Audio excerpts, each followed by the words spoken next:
this will be recorded, so it'll only be shared with students who registered for the session. So the questions might be included in there, just a heads up. All right, so my name is Ellie Vogt. I am the Global Seminars Coordinator for this particular program. I'm really excited. My background is in Aix-en-Provence. I actually was just there in September for my friend's wedding. My friend married a French man, and they met in college and studied abroad together. So it's a bit of a 360 loop for that. But I loved it. It was amazing. And I actually went to some of the places that you might be going in the French Riviera. So I'm really excited for you all. I was like, this is a perfect study abroad town. I wish I could have gone here when I was an undergrad. So, and then I have my master's in international education and did a few study abroad programs when I was in undergrad. But this is the rest of our team. So Tonya is our interim director, and then Lisa, Caitlin, and Alicia are other advisors for other programs, and then are also still able to help you advising for any of this program in case I am out. But what are global seminars? Global seminars are 5-week summer session courses abroad, and they're only UCSD. They're through our university. So you don't have to worry about transferring any credit. They're UCSD classes. And this program is in summer session 1. We have options for summer session 1 or 2. And this aligns with the UC San Diego summer session calendar. And then you get a total of 8 quarter units. As you see, there's 2 UCSD classes offered with each program. There's only one program that's 8 weeks, and that's our internship program, but that's not this one.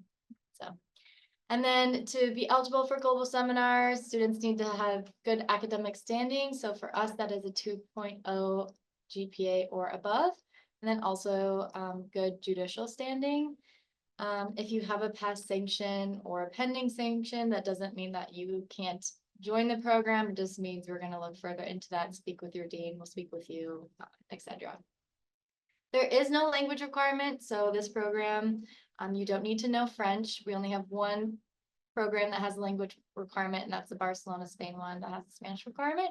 But this program will be taught in English. Obviously, always encourage students to, learn some basics of hello, how are you, thank you, of any country you're going to that the native language isn't English. So I think that's always just a good sign of respect and being able to connect with locals. And the application period is from November 1st to March 1st. So next Friday, the application's open. And these will be accepted on a first come, first served basis. So there's only a max 28 students per program. So once that program fills, then there will be a wait list. But if you're eligible, I would apply. If you have all the requirements, which I'll talk about later in the session, then you basically have a spot unless told otherwise. But that at least gets you a spot if you apply and there's still room and you have met all the requirements. Global Seminars was created in 2008 with the goal of increasing accessibility abroad. It's a small group experience with a supportive faculty leader. So I'm sure many of you are used to classes with 200 or 100 plus students, and this is at most 28 students, 15 to 28. So this is a great way to get to know your faculty leader. A lot of students go on to get letters of recommendations from the faculty that they went on global seminars with. It's just a more you get to be abroad together and go on all these excursions, more hands-on learning. And all the embedded academic excursions are included in the program and related to the course content. And there's no previous travel experience required. Actually, study abroad, especially global seminars, is a great way to study abroad or go international for your first trip. Some students have never left California before and they go on global seminars. There's a lot of support from the UC San Diego side. You have a whole on-site team in Aix-en-Provence that will be supporting you, and then also your faculty leader. So this is a great way to dip your toes in travel and international travel. And then also financial aid and scholarships are available. I'll go into more detail about this later. And I also want to highlight our diversity and identity resources. So we have a whole resource page on this with students sharing stories on their experiences abroad in relation to diversity and identity. So I'd encourage you to peruse this, and if you have any questions or concerns, please reach out to me or someone in our office to further discuss. All right, so I'm gonna stop sharing now, and then we'll let Dr. Bronstein introduce herself and speak about more of the fun parts of the program, the excursions and the courses. Thanks, Ellie. I just remembered that sometimes when I use Google Slides, it doesn't progress. So will you tell me if, can you see the second slide? Right now it's showing, yeah, the full presentation, but yeah, it's like Does it say just like Aix-en-Provence, or does it say hello? what's the Six in Provence? Okay. Yeah. Sorry, I forgot that on Zoom, Google Slides hates me. Oh. So apologies. So you guys have to, I'm going to show you a presentation, but you're going to have to look at all my open tabs also. So apologies. But thanks, Ellie. Thanks for that overview. Thanks to all of you for being here.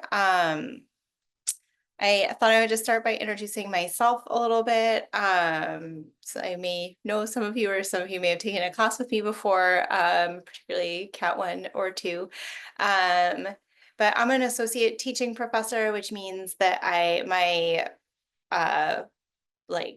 tenure and promotion, my sort of work focuses a lot on teaching. I'm also the director of 6 colleges' culture, art, and technology and experiential learning programs, which means that I do have a lot of work thinking about curriculum, thinking about how to make these classes and our GE requirements have a greater impact on our students.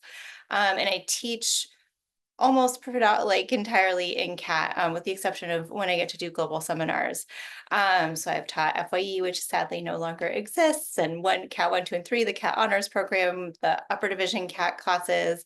And then I had the opportunity 2 summers ago to teach my first global seminar in New Zealand, where I taught the similar classes as what I would like to teach in Provence, which is CAT 125, the 6th college upper division public communication class, and then a literature class that is actually a film class. My background is in media studies. My own writing and work usually looks at the intersection of race, gender, and place within the sort of scope of thinking about how media produces both region and nation. And I'll talk about it in a little bit more, but that is really sort of transferred into one of the literature course in this particular global seminar. In terms of other things I love and do, I'm a big walker and hiker and outdoor person. I also love cooking and wine tasting and thinking about how those things fit within particular sort of intersections of identity. And so all of those things are wrapped into this global seminar. The other thing that's worth knowing about me is I grew up actually in a French American school, which was strange because my parents spoke no French. We had no relationship to France. But nonetheless, from kindergarten through 8th grade, I was in a bilingual school. And so I grew up speaking, oops, here's the child. Yeah, I'm gonna just open some trail mix for a 5-year-old. Thank you. Here you go. That's Shiloh. We'll just need to take that. And so I'm really excited at the opportunity to go back to France. I haven't been back since I studied abroad in college through UC EAP. I'm also a UC alum. And so I'm really excited at the idea about going back to France, about exploring French film, which when you study film in graduate school, you spend a lot of time thinking about French film. And so I'm excited about the idea to be in France and get to sort of have access to these resources and the place and think about what it is to be in that physical location while also studying media produced there. Okay, so that's sort of a somewhat rambly overview of me. I also have 2 kids who are featured there and one who just came in, who will be joining us in France. So the first class is a literature class. The way I'm conceiving of it is the CAT 125 class. And the way I'm conceiving of it is thinking about French culture through the lens of food, cheese, and wine, and like thinking about that as a way to think about both like these narratives of French food, like that sort of high French cuisine, like Julia and that Julia Child brings to the United States and Britain, but like that sort of idea of like high culture cuisine coupled with also narratives of immigration. So thinking about like what does it mean to call food French? How do we think about that within the broader scope of a nation, and then also within broader patterns of immigration that are also the results, in part, at least, if not wholly, of French colonization.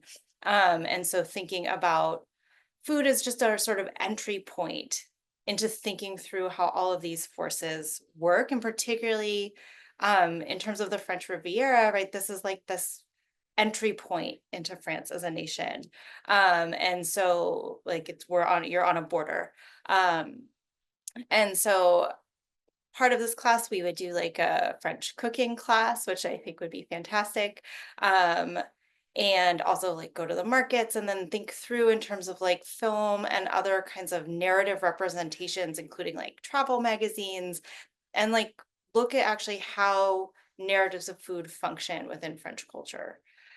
So that's the first class, that's Cat 125. This would culminate, the assignments for this class are sort of like weekly reflections that would ask you to tether the content of the class to the excursions. And then we do over the course of 5 weeks, you would write basically a travel narrative centered on food, and it would be like a research topic of your choice, and we would have lots and lots of steps, and it would be a very iterative process to move towards that. And the second major assignment is on campus. It's a public presentation that you do on your own. What I did in New Zealand, which I would adapt for this, is I had students in groups leading, so you have excursions built into the program.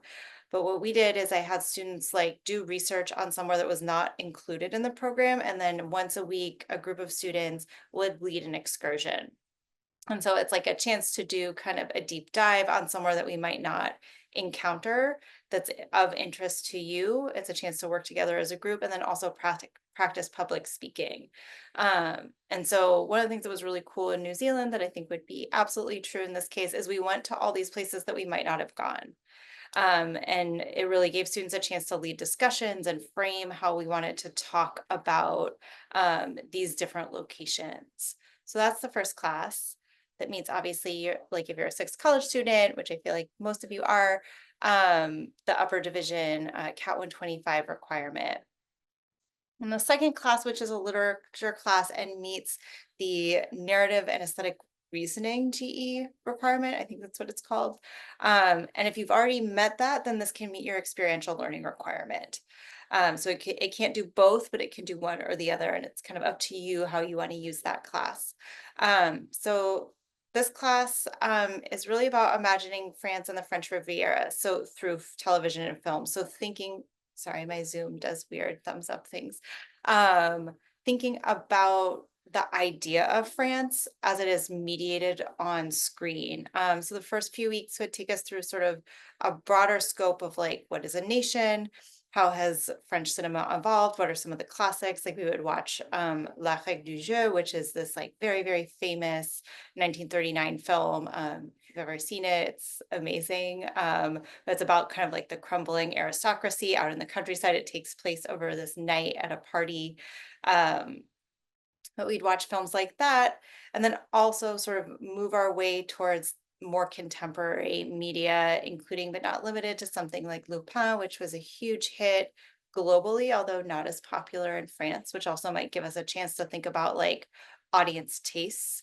But also Lupin, if you haven't watched it, it's really fun. It's on Netflix and it's like a crime caper TV show that pulls on these threads of like power and immigration and identity. And then that would lead us into the last week where we would actually sort of flip and start to think about like how the French Riviera is imagined by American film. So things like to get like old things like To Catch a Thief. And yeah. So anyway, this class is more focused on really like looking at both French film production and how France is imagined through that lens, and then sort of narrowing down to the region that we're going to be in. And then also thinking about like how American media has imagined this space and the consequences for us potentially as tourists in this location and how that's framing our own experiences of the place. This is more or less our weekly schedule. We would meet 3 days a week for class in the morning. So Monday, Tuesday, Wednesday, we do like 2 hours of one class and 2 hours of another class. Thursdays, we do our field trips or excursions, and the weekends are really for you. One of the many cool things about being in Europe is like you can get all these cool places. Oh, you can get all these cool places for not a lot of money. You can get on trains and sort of move around, particularly from the south of France. We're really, really close to Spain, where you can get to Paris, you can get to Italy. And so, really, it's like a chance for you to explore, to stay in X, to wander around there, to do whatever it is that you want to do. We do have one full group weekend excursion where we'll go to Cannes, which is where the massive, very famous film festival is. It won't be at the same time as the film festival, but to go there to think about like this as this site that's really important for global film culture. Um, and then these are the other excursions. So we'll take our French cooking class. We'll do a market tour. We'll go to some museums in Provence. We'll visit Camp de Mille, which was a camp during World War II, prisoner of war camp. And then we'll take a day trip to Cassis and do a vineyard tour with some tasting and a boat ride. So you can see like all of these are also pegged into all the academic stuff that we're going to do. And so that's really meant to be like all work together to give you a sort of more holistic curriculum. So those are the main things for me. But if anybody has any questions, I'm happy to try to answer them.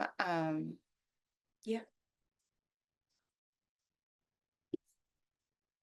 Thank you. Yeah, Olivia, I see you have a question. Feel free to type in a chat or unmute. Hi, nice to meet you. I'm Olivia. I have a question about the GPA. So I'm a transfer student and I haven't quite accumulated a GPA here. Would my GPA from my community college be suitable for that?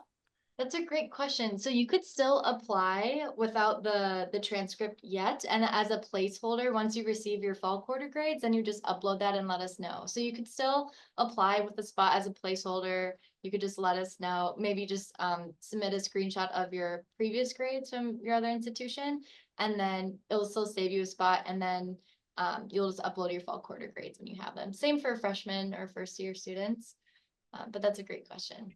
Awesome. Thank you so much.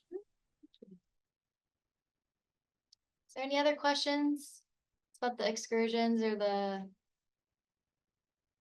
Yes, both classes would be in France. You'd be taking both classes at the same time. And that's a good question because it's worth clarifying that when you enroll in any global seminar, you're enrolling in both classes simultaneously. It's a great point. Yeah, you can't pick and choose. You have to do both classes. And then for financial aid, actually we have our financial aid advisor on the call, Eduardo. So he can speak. Oh, yeah. He can speak for that. We'll go into financial aid later too, but he can answer this question if you're able to. Okay. And GE requirements. So it fulfills narrative, I think it's called narrative and aesthetic reasoning. It's one of those categories. It like fits into that category. But if you've already fulfilled that with some other class, then it can also fulfill your experiential learning requirement for 6. I had a question. After we finish the application and turn it in, about like how long will we know until like we're confirmed to go over the summer? That's a great question. So a part of it depends because sometimes with the health clearance forms, if you're not able to get into a doctor right away, you might need to schedule out for a month in advance. So we would just need a screenshot of when your doctor's appointment is so you couldn't be fully approved until we have all of the records we need. Same with your judicial standing form, that depends on your dean, so there's a lot of other factors. However, if you have all of your documents in and you should probably hear back in like a week or two. However, you'll know if you apply and you've met all the requirements, you basically have a spot guaranteed. The only reason, and the program's not full, the only reason you would lose your spot if, for example, you ended up not being cleared on your health screening form, if that didn't go through, or you ended up not getting your passport in time, or there was a judicial sanction that happened currently and it wasn't mentioned before. So, but if you have all the other requirements, you're pretty much can be confident that you have a spot. Okay, thank you. Ellie, I was gonna ask, basically it's like a kind of like a, you accept all qualified and like full applications until it fills, right? Correct, yeah. So once we are at like 20 applicants, I usually will send out a message like, hey, we have 8 spots left, or if we have 5 spots left. So if you've started your application, you'll see, and you can always check in with us of, hey, how many spots are left? But all those students could have applied and we can reach 28, but then maybe a student wouldn't be qualified, so then it'd be another spot. So you can always check in with us, kind of where things are at too, once things start to fill. But we definitely try to keep everyone updated on how many spots are left. Okay, thank you. Sorry, I had one more question regarding the one before. So the medical form and the judicial form, if we said like submit our initial application, that reserves our spot and then we have time afterwards to finish the other parts? That's a great question. Yeah, so I'm actually going to go over that now in more detail. So this will probably cover that question, but yes. So basically, actually, well, I'll go over that in the next slide because there's a bit more context to that, but I'll definitely address that in this section. And then if there's any other questions, feel free to put them in chat and we'll address everything at the end. But yeah, funding and application I'll go over right now. All right, so for the funding, we discussed global seminars in 3 different buckets in terms of program fees. So first is the summer session and tuition fees. So this is what you'd be paying for any summer session tuition, even if you took a class on campus. So those fees are still included because these are summer session courses. And so that's around $2,515. The second bucket is the program fee. So obviously you're not in San Diego, you'll be in Provence. So this fee will include housing, all the excursions that Dr. Bronstein mentioned before. So going to Ken, going to all the other museums and cooking class, all that's included, the classroom and insurance. So we're still finalizing the details of this. However, you can expect the program fee to be around closer to the 5,000 mark. But we will post this as soon as it's verified, but it should be expecting to be around the 5,000 mark. And then there's the personal expenses. So these aren't included. So when you're charged summer session tuition, it's going to be the summer session tuition along with the program fee. It'll all be one cost. And then separately, your personal expenses, the plane tickets, meals. So you'll have a welcome meal and a farewell meal, but the other meals are kind of up to you. So you can cook. I think you'll have access to a kitchenette and save money, or if you go out to eat, that's kind of up to you on how you budget that. And then in terms of passport and visa, if you don't have a passport, so that cost would be on to you to apply for a new passport, or if you have to renew your passport. Also, if your country of citizenship requires a visa for France, then that would also be an additional cost. And so these 3 buckets together is what you want to budget out for the program fee, or for not the program fee, but the entire program. All right, and then for billing, so when you apply, there's a $250 non-refundable deposit. The only way that you'd get this $250 back is if the program is canceled for any reason, or it doesn't run, then you would be refunded that $250 deposit. Or if there's a medical issue when you weren't medically cleared, most likely you could get that money back. So this is due at the time of the application, and this will be applied to your program fee on your summer session bill. And then the withdrawal deadline, this is really important. So up until March 1st, the only payment you have is a $250 when you apply. After March 1st, you are legally responsible for the entire program fee. So that's the thousands of dollars, around 5,000 plus the summer session tuition, almost, a few $1,000s that you would be responsible for. So it's very important that before March 1st, you feel confident financially that you can go on this program, because after then you'd be responsible for that program fee. And then we'll talk later about financial aid and scholarships and how we can help finance this program for you. And then financial aid, if you receive financial aid, it can be applied for this program, and you will get this a week before the program. So you will have that money from financial aid before the program fee is due, just because we know that you'll need that to pay for the program. So, and then the remaining balance will be due a few days before the program starts, and you should have that money and any scholarship money before the fees are due. And then financial aid, so there's summer Pell grants, and then UCSD grants that can be used. There's also subsidized, unsubsidized, and Parent Plus loans that can be utilized for global seminars, and also the CalFET V waiver can be used. And then we also have our amazing financial aid advisor within Study Abroad, Eduardo. He's on this call. And so once we have the finalized budget up, he can meet with you individually later on to see what you can expect in terms of financial aid. He also has been doing financial aid information sessions, which are posted on our website on the calendar, and you can attend one of those. I think it's good to first just get a sense of what you can expect in terms of financial aid for global seminars. If you sign up, register for those sessions, you can still get the recording if you can't attend it live. And then if you need more individual help, then you can meet with him. He's also on drop-ins on Fridays. I don't know, Eduardo, if you want to add anything to this. Yeah, as you mentioned, right? I do provide financial aid estimates, and as soon as the program budget is available, you can feel free to meet with me. Reach out to me via a Snow Ticket or ServiceNow, and I'll be able to meet with you to provide an official estimate for your program. Thanks, Eduardo. And then also, what's another great financial resource is scholarships. And I would encourage everyone to apply if you're eligible. So we're excited to announce the Chancellor Study Abroad Scholarship. Last year was the first year we were able, or that we obtained the scholarship, and we'll be having the scholarship again this year. So the amount for this scholarship is $5,000, and there's about 100 different scholarships that are able to be awarded with this.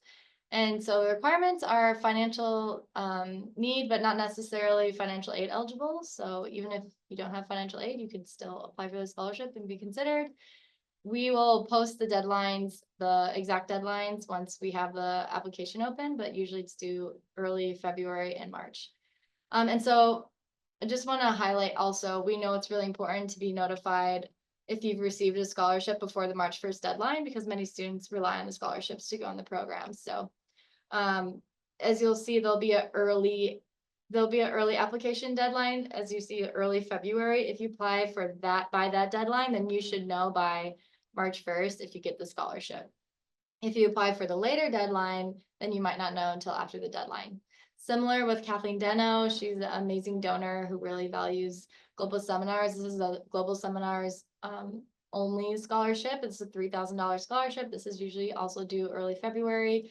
The requirements would be continuing student leadership experience, and then a 3.0 GPA minimum. And then this one, again, you'll be notified before March 1st, and you can stack your scholarships. You can get both scholarships, and that's already $8,000 that can be covered. And then there's also the Oasis scholarship. That's $2,500. That's due usually at the end of January, and the requirements to be 3.0 GPA minimum. So this will just be one application.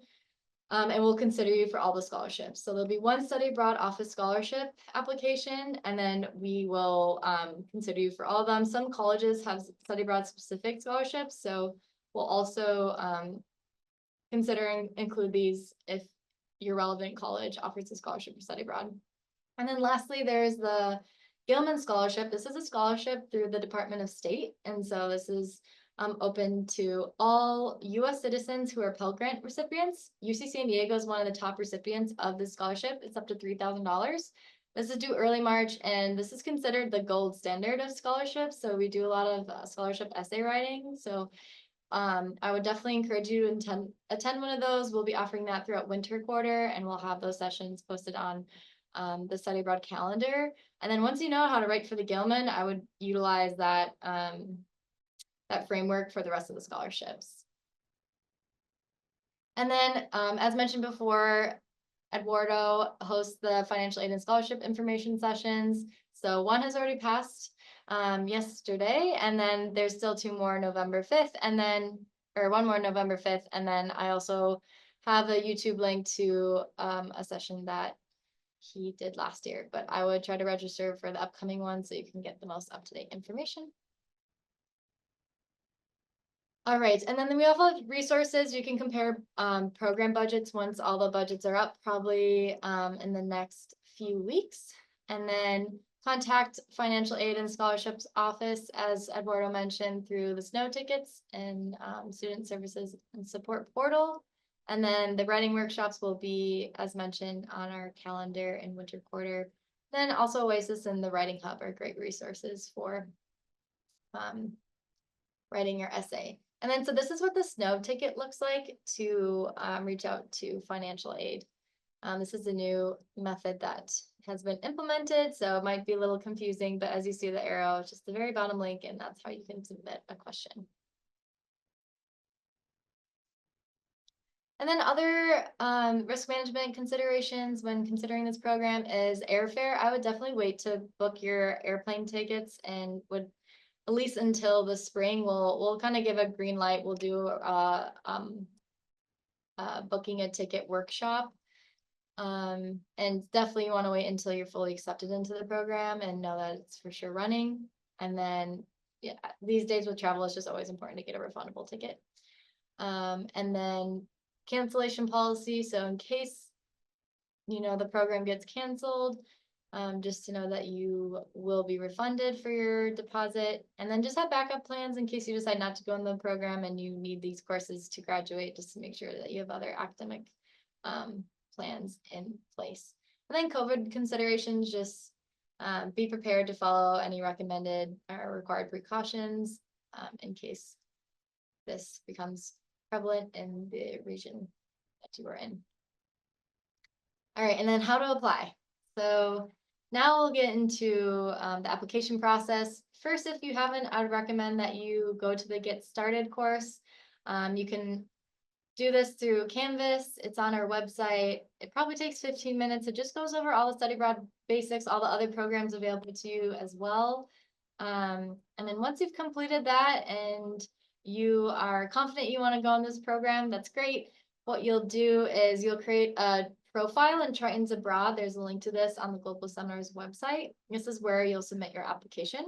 So what we'll need from you is an unofficial transcript, just to see that you have a 2.0 GPA plus, or taken any required courses needed for the programs, but this program doesn't have any prereqs. And then the health screening form. So as mentioned, we understand it may take time to get into a doctor. So we would recommend going to Student Health Services on campus. They're very, and then, so yeah, I would recommend meeting with Student Health Services. If you don't have UC SHIP, then you can still meet with them and pay out-of-pocket costs. If you prefer to go to your private doctor, that's fine, but they will need to fill out our health screening form. That's there's a PDF on our website. So they have to use our form. They can't use a form of their own. Or you can go to Student Health and they use our form. And then there's also the passport. If you don't have a passport, that's fine, but I would apply as soon as possible. So what we'll need is a screenshot of when you applied for the passport, or a receipt of it, or a screenshot of when your appointment is. Same for the health screening form. You could do a screenshot of when your appointment is and then apply. And then again, we can't fully approve you until we have that clearance. And then it also will need a mental health clearance if you are seeing a mental health provider. So you could be conditionally accepted, so you have a spot basically until we have all the needed documents. And then we also need a personal statement about 500 words. I wouldn't stress too much about this, but we do want to know why you want to go in this program, how it aligns with your personal, academic, and career goals. If you send us something that's a few sentences, we're going to send it back. So we just want to see, and honestly, this is a great way to start brainstorming or use this towards your scholarship applications too. And then there's the waiver and policy form, and then the judicial affairs agreement. All you really have to do for this, click a box that it's okay that we get this information from your dean, which we will need to see your judicial affairs records. And then the non-refundable $250 deposit. All right, and then there's also something to consider as a globally engaged Tritons. You can get this as a CCR, a co-curricular record. This is great for your resume, professional development, and to get involved, you can attend some of the events through iEvent, UCSD@edu. There's Global Coffee Hour, language conversation tables. This is a great way to enhance, to get into the global community at UC San Diego. And then how to reach us. So for study abroad, feel free to put any of your questions into VAC. They'll most likely be directed to me. So if you just if you're interested in this program, just to put 6 in Provence, and then I'll answer them. If you have questions for other programs, you can still submit those and we'll just direct them to the relevant coordinator. And then we have virtual drop-ins, so Monday and Thursday, 1 through 3, Fridays, 10 to 11:30. Me and Eduardo are on Fridays. However, if Fridays don't work for you and you have a global seminar question, you could attend Monday or Thursday. There's another global seminar coordinator on call. If none of those times work for you and you would like to meet with me, you're more than welcome to request an appointment on VAC, and I'll send you my Calendly link. I'm also on campus Monday through Wednesday if you prefer to meet in person. And then we do have an events center. We have on Library Walk, we have a University Center 214. So you can always walk by if the doors open. We'll have some student assistants working there. You can grab some stickers, say hi. But all of our appointments will be mostly remote. And this is where we'll have a lot of events on the outside, kind of in the space with all the trees. All right, and then lastly, but excitingly, we have the Study Abroad Expo. So that is this Friday, 10 to 2 at Town Square. So you're welcome to pop by. We'll have a global seminars table and some faculty will be there. We'll also have all the other study abroad program options there. So this is a great place to kind of learn more about study abroad opportunities. And then that is it for my section. If you have any questions, please let me know. Please put them in the chat. Happy to answer anything that wasn't clear.